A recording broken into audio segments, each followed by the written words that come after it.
Bringing in our next guest, Bradley Tusk of Tusk Ventures. Bradley, thanks so much for joining us. I was going through your notes, and you have a number of different areas to focus on. And I just want to kick it off with Section 230, especially after the news we got out this afternoon from President Trump vetoing the $740 billion defense bill, basically citing complaints over Section 230 here, that it did not include changes to Section 230. So can we start there and what your expectations are for that, and then we'll dig into different areas?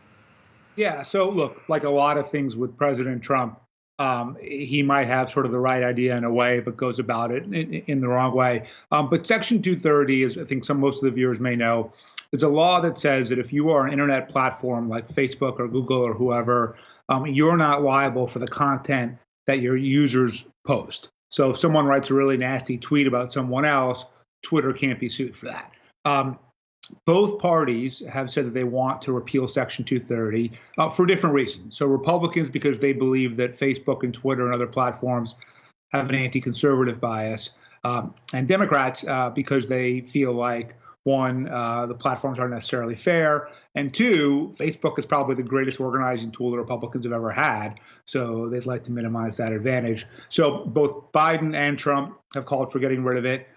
It is possible to maybe do it through the FCC and FTC, but Trump is probably right that you're going to need Congress. But again, this is a very, very big piece of legislation. It's very, very serious. It doesn't get thrown at the last second into a defense authorization bill. What about startups and established tech companies heading, for instance, Texas? Austin is picking up speed.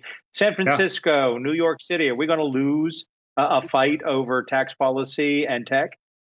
Yeah, I think so. I mean, you're seeing it. So Tesla, Oracle, HP all went from the Bay Area to Texas. On the financial side, you saw Goldman Sachs, Icahn, Elliott all going from New York to Florida. And so, yeah, in both states, there hits a point where you've got a combination of really high taxes, a lot of regulations, and then also just a lot of hostility, right? When the political leadership in both New York City and San Francisco and then New York State and California are so openly anti-tech, anti-business, anti-finance, at a certain point, you understand why CEOs say, you know what, I'll go somewhere where I'm wanted.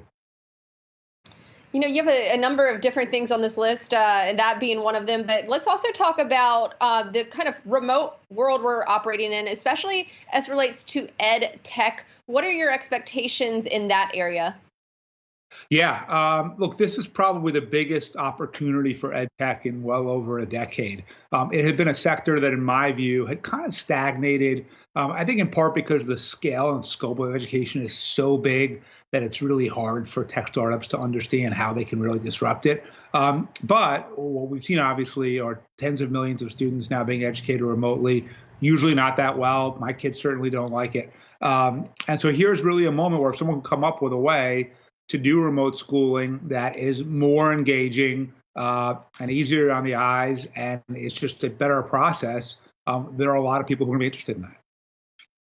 Well, Bradley Tusk of Tusk Ventures, we recommend that folks check out your 10 predictions for how these tech policy fights might play out in 2021. Thank you so much for your time. Yeah.